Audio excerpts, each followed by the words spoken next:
నమస్తే సార్, మీ పేరు ఎక్కడి నుంచి కాల్ చేస్తున్నారు? నా పేరు శివప్రసాద్ మేడం, తెనాలి నుంచి. తెనాలి నుంచి శివప్రసాద్ గారు. చెప్పండి సార్, ఎవరి గురించి తెలుసుకోవాలనుకుంటున్నారు మీరు? నా గురించే మేడం. చెప్పండి సార్, మీది డేట్ ఆఫ్ బర్త్ చెప్పండి. 31/3/86. 31/3/86. అవును మేడం. ఓకే అండి, పుట్టిన సమయం చెప్పండి. 10:54 రాత్రి 10:54 గంటలకి. ఎక్కడ పుట్టారండి? గుంటూరులో అండి. గుంటూరులో. ఓకే అండి, మనతో పాటు అయితే గురువు గారు ఉన్నారు. మీకు ఎలాంటి సమస్య ఉందో గురుగారితో వివరించండి. మాట్లాడండి సార్. సార్ నమస్తే సార్. సాయిరామ్ అండి. సాయిరామ్. శ్రీ గురుభ్యో నమః. చెప్పండి చెప్పండి. ఇది మ్యారేజ్ విషయం ఒకటాను, కొద్దిగా లైఫ్లో సెటిల్ అవ్వలేదు సార్. తప్పకుండా తెలియజేస్తాను. మీరు మూలా నక్షత్రంలో ధనుర్రాశిలో పుట్టారు, అవునా? ఏం సార్? మూలా నక్షత్రం ధనుర్రాశిలో జన్మించారు. ఆ రోజు సోమవారం, అవునా? అవును సార్. ఓకే. మీ జాతకం ప్రకారం లగ్నంలో శని సంచారము, ద్వితీయ స్థానంలో చంద్రకుజులు సంచారం జరుగుతుంది. ఎప్పుడైనా సరే లగ్నంలో శని సంచారం జరిగేటప్పుడు జీవితానికి సంబంధించినవన్నీ ఆలస్యంగా నెరవేరుతాయి. కానీ మీరు చాలా స్ట్రైట్ ఫార్వర్డ్ అని చెప్పొచ్చు. ఖచ్చితమైన నిర్ణయాల కోసం మీరు ఎంతో తాపత్రయపడతారు. మీరు ఎంత నిజాయితీగా ఉన్నారో అవతల వాళ్ళు కూడా అదే నిజాయితీగా ఉండాలని కోరుకుంటారు. అందువల్ల మీకు ఎవరూ కూడా మిత్రులుగా ఎక్కువ కాలం ఉండలేని పరిస్థితి కూడా ఉంటుంది, అవునా కదా?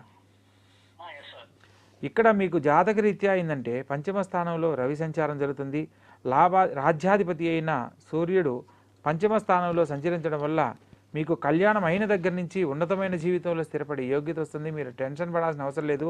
కాకపోతే రాహుకేతుల మధ్యే గ్రహాలన్నీ సంచరిస్తున్నందువల్ల మీ జీవితంలో 27 సంవత్సరాలు గడిచినంత వరకు చెప్పుకునేంత గొప్పగా ఏది అనుభవించలేదు, అవునా కదా?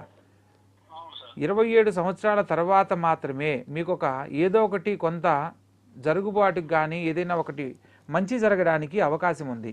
ప్రస్తుత కాలంలో మీకు చంద్రమహర్దశ జరుగుతుంది. చంద్రమహర్దశలో 2023 ఆగస్టు నుంచి 2025 జనవరి వరకు చంద్రమహర్దశలో బుధుని యొక్క అంతర్భుక్తి జరుగుతుంది.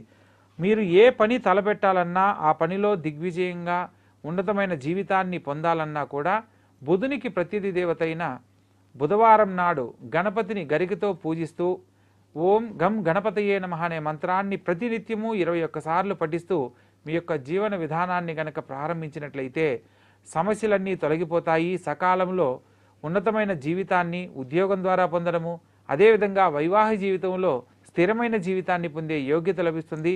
రాహుకేతుల మధ్యే గ్రహాలన్నీ ఉండడం వల్ల శనివారం నాడు మీరు ఉన్న ప్రదేశంలో దగ్గరగా గనక ఫ్లోటింగ్ వాటర్ గనక ఉన్నట్లయితే ఒక పీచు తీయని టెంకాయను మరియు ఒక తేనె రంగు వస్త్రము అంటే కాఫీ కలర్లో ఉన్న వస్త్రము, మినుములు 1.25 కిలో వీటన్నింటినీ ఒక వస్త్రంలో మూటగట్టి గనక మనసులో సంకల్పాన్ని చెప్పుకొని గనక పారే జలంలో వదిలినట్లయితే అది నీటి ప్రవాహంలో ఎలా అయితే కొట్టుకుపోతుందో మీ యొక్క సమస్య అలా తొలగిపోయి సకాలంలో మీ జీవితానికి కావాల్సిన ఉద్యోగం ద్వారా కానీ వైవాహిక జీవితం ద్వారా కానీ ఏదైతే కోరుకుంటారో అవి సకాలంలో జరగడానికి అవకాశం ఉంటుంది. కళ్యాణం అయ్యేంత వరకు మాత్రమే మీరు ఇబ్బందులు ఎదుర్కొంటారు, కానీ ఆ తర్వాత ఎటువంటి సమస్యలు లేని జీవితాన్ని పొందుతారు అనేది మనం జ్యోతిష్ శాస్త్రం ద్వారా తెలుసుకునే అవకాశం ఉంది. కాబట్టి ప్రత్యేకంగా మీరు ఈ యొక్క పరిహారాలను ఆచరించి ప్రయత్నం చేయండి. విఘ్న వినాయకుడిని సంబంధించి ప్రతినిత్యము ఆరాధించండి. అనేక రకాల శుభాలు కలుగుతాయి.